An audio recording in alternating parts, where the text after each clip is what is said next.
you. My question is that you said that you had the blood of our Lord examined by the Israelis. That's correct. What was their determination of that? Okay. Now, we won't be able to take second questions. I'm sorry if you're on your second one, please just step out. I love you, but we're running out of time. Real quickly, okay.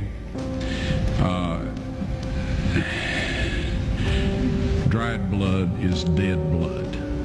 Everybody knows that, all right? They can test the blood of the pharaohs, the mummies of the pharaohs, all right? There's certain things they can do. They cannot get a chromosome count by any method I'm familiar with, all right? Things keep changing. I don't profess to know everything. However, there's no way I know that you can get a chromosome count out of dead blood. You can get a DNA and some other things, but not a chromosome count, all right? That's done by living white blood cells. Now then, first of all, in this analysis, I took the blood into a laboratory in Israel. I asked one of the people I work with in antiquities, where is a good laboratory that does reliable work? And they said, such and such, such and such. I took it. I just said, please examine this blood and tell me what you can tell me about it.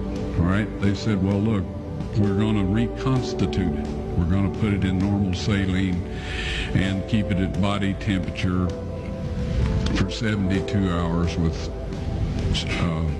gentle swirling. All right?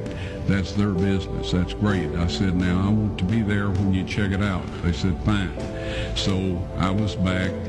They checked it out. I said, now, they said it's human blood. We can tell that. They did whatever tests they need to do.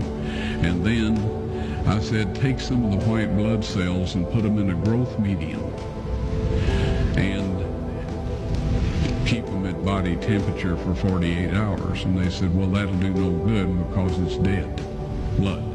I said, would you please do that for me? And they said, okay, we'll do it.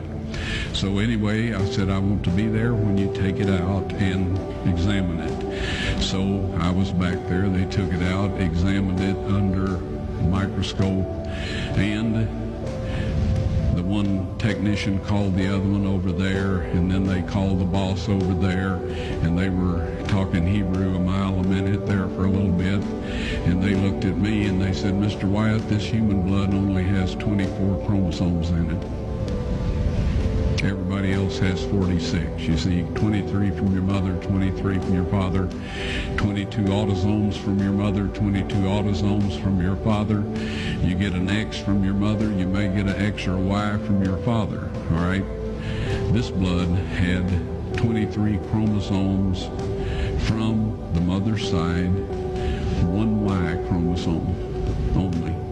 You see, the child could not have developed if they hadn't had the autosomes from the mother. So all of his physical characteristics were determined by his mother's side of the family, her autosomes. His maleness was determined by this one Y that came from a source, not a human male. Then they said, this blood is alive. And then they said, whose blood is this?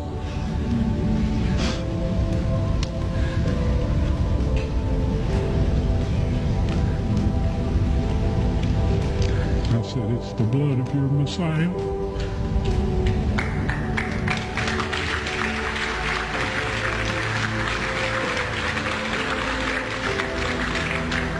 And I assure you, those men's lives have changed.